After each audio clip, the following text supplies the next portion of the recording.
Bueno, ahí estamos de vuelta una vez más con Todos a la Cueva, pero antes que nada, antes que arrancar con Emiliano De Lucci y su columna sobre economía política, necesitamos nombrar por lo menos las redes sociales que no las nombramos al principio. Sí, se nos pasó. Bueno, digamos, para todos aquellos que nos estén viendo y nos quieran dejar sus mensajes, tenemos una página en Facebook que es Todos a la Cueva, ¿sí? Y ahí nos encontrás.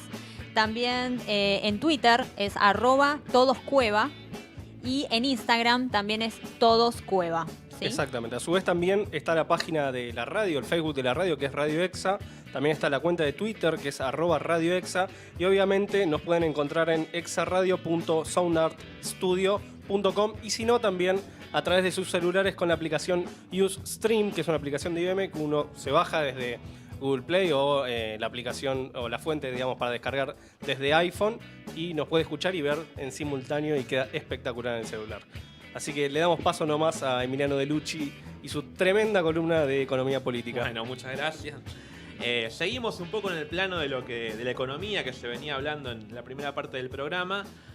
El disparador es que esta semana, a principio de semana, la calificadora Standard & Poor's, en realidad son empresas que venden servicios financieros. Básicamente, para explicarlo rápido, lo que hacen es evaluar empresas y países y ponerle determinada nota.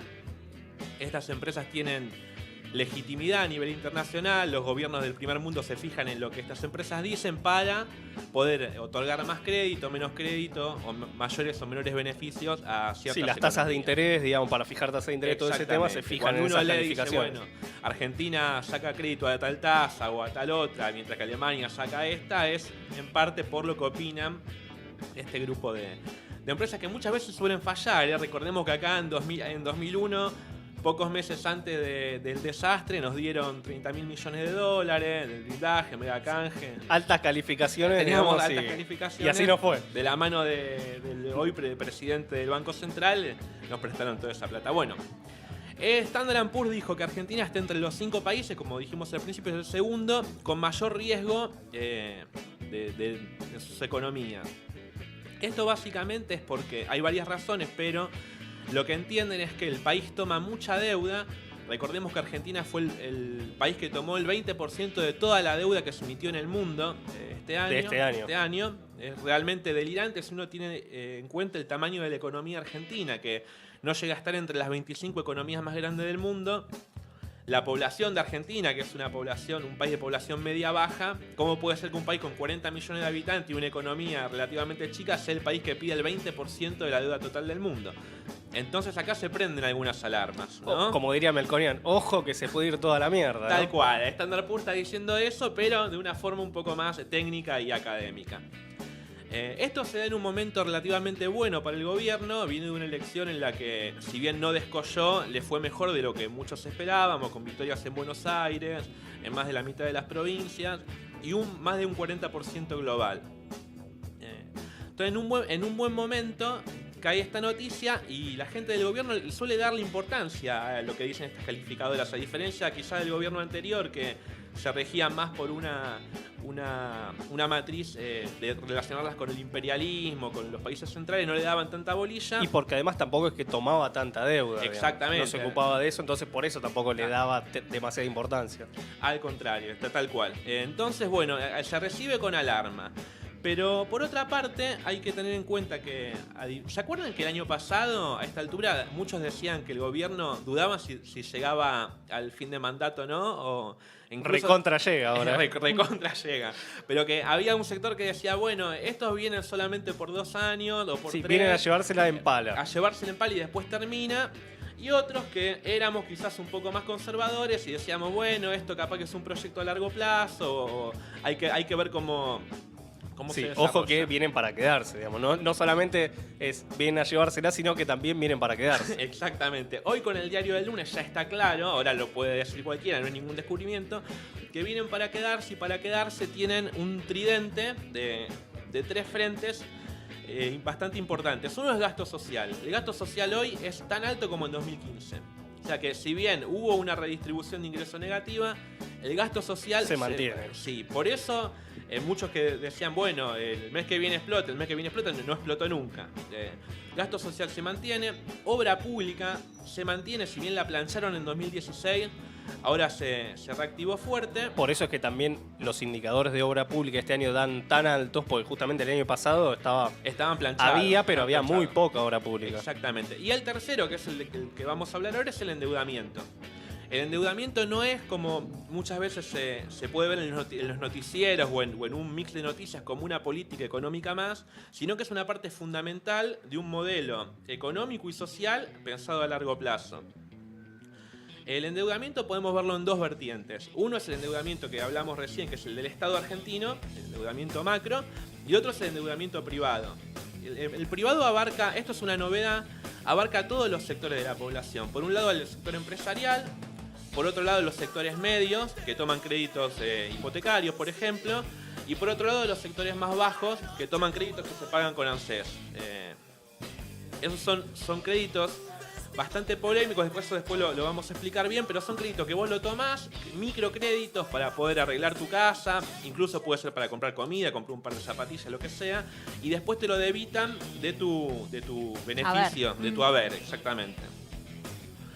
¿Cuál es el objetivo de este endeudamiento masivo? Bueno, a nivel macro, el primero es el dólar libre, el llamado levantamiento del cepo, para levantar el cepo y que las empresas vuelvan a comprar todos los dólares que perdieron o que no pudieron comprar durante la última década y girarlos a sus casas matrices. Claro, eso es lo fundamental, es cómo giraban la fuga de capitales, digamos, cómo giraban esos dólares que la juntaban acá, digamos, pero que obviamente la tienen que... Exactamente. ¿Cómo hace el gobierno para legalizar la fuga de capitales? Bueno, levantando el cepo. Obviamente no están todos los dólares que las empresas quieren, no los tiene la economía argentina. Entonces, ¿qué hace? Se pide deuda a mansalva. Ese es un ciclo de la deuda. Y después tenemos la liquidez del mercado de capitales, que es básicamente que cualquiera vaya a un banco y le den un crédito para lo que sea. Incluso hay un crédito por UVA, que UVA es unidad de valor adquisitivo, es como se sacan los créditos hipotecarios ahora, que vos sin trabajo en blanco demostrás ingresos por 6.000 pesos mensuales durante un año y te prestan un palo. Que bueno, después... Andá a devolverla. Andá a devolverla, ¿no?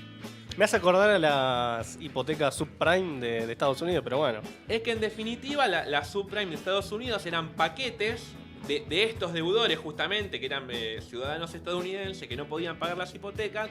El banco te hacía un paquete con eso y lo sacaba al día a vender a los mercados internacionales. Y después, bueno, ya sabemos cómo terminó. Explotó en el 2008. Es interesante esto que decís porque en la última gira de Macri en Nueva York se reunió con un empresario creo que el nombre de la empresa es BlackRock, algo así, que se dedica justamente a comprar deudas hipotecarias. Te están pensando a largo plazo. Exactamente, que es parte como funciona el sistema financiero hoy por hoy, que es generar estas burbujas para que después otro como especie de fondo buitre de las hipotecas, ¿no? Claro, es que en definitiva, el único que después lo vamos a ver, pero el único que compra para cobrar es el buitre, porque compra 10 y cobra 100. Después los organismos multilaterales no está tan claro si el objetivo es cobrar la plata o es dirigir la política económica de los países. Y creo que va más por lo segundo. Está medio en duda. Bueno, ¿en qué se basa el gobierno para creer que este plan puede llegar a tener éxito? Primero, ellos consideran, acá hay que tener en cuenta que lo central es la distribución del ingreso. Cada vez que un gobierno asume, acá o en la China o en cualquier lado, el rol central de ese gobierno es distribuir el ingreso para el lado del capital o para el lado del trabajo, con matices, con diversos modos de acuerdo al país y a la región, pero siempre la centralidad de la política económica es la distribución del ingreso. Cómo se reparte la torta, cómo se reparte el fruto del trabajo de una comunidad. El gobierno, para creer que esto va a tener éxito, se basa en que no es algo nuevo en la historia y que no es algo que pase solo en esta región. Si uno ve, por ejemplo, Standard & Poor's incluyó Egipto, Turquía y Qatar.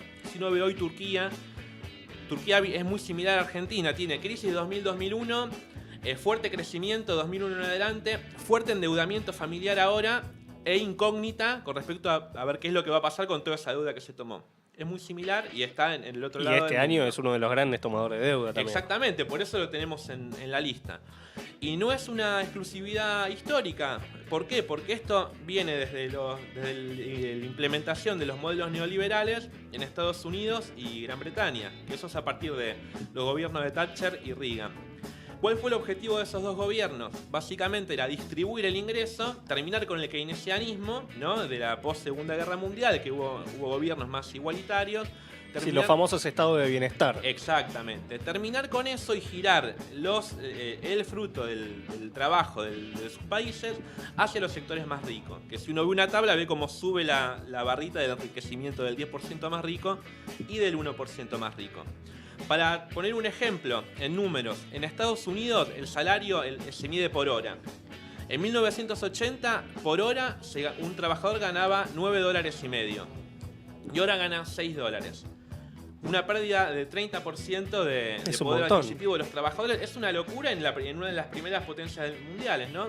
Bueno, yo creo que también eso en parte, podríamos decir, es lo que llama a votar por Donald Trump en las elecciones pasadas con respecto a los conglomerados industriales como Detroit y eso, que fueron en baja con respecto a las políticas neoliberales. Exactamente, pero fíjate que se tardó mucho. En el mismo sentido, en Reino Unido pasa algo parecido que lo que comentaba antes, que lo que es la composición industrial del PBI se reemplaza por la composición financiera. Van a la par. Uno era 35 y ahora es 20, y otro era 15 y ahora es 30. Es un país básicamente financiero. Ahora uno dice, ¿cómo se sostiene esto? ¿Cómo puede ser que un país se pauperice el empleo, haya más desempleo, aumente se reduzca el salario real y al mismo tiempo no se reduzca el consumo y al mismo tiempo no haya caos social? Bueno, la respuesta es la deuda.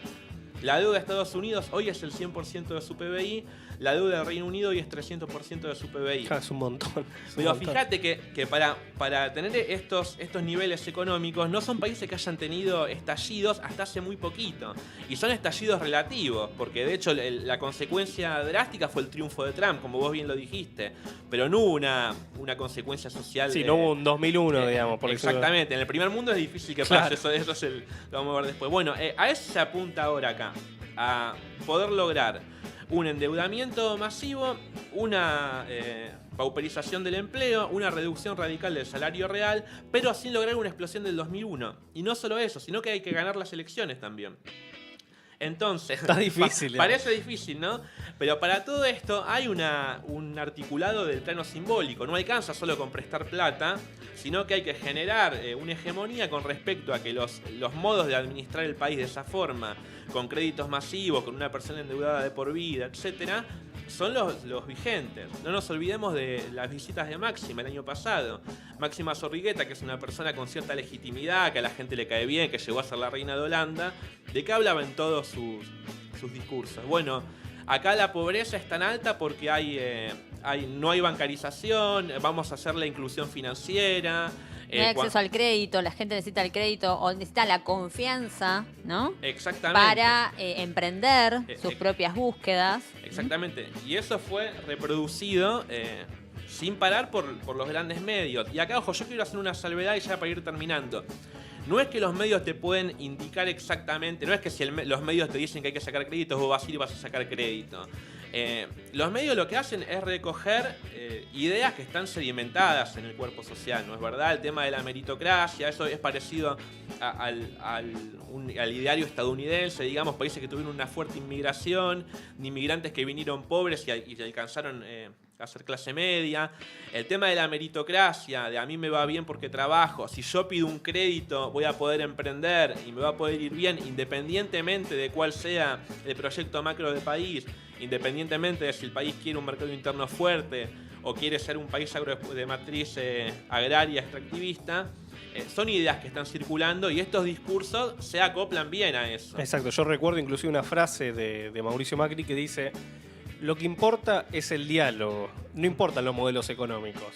Y en ese sentido, digamos, como que va con todo esto. Y tuvo éxito. Y para finalizar, dejo la pregunta, ¿no?, que estaría bueno plantearse.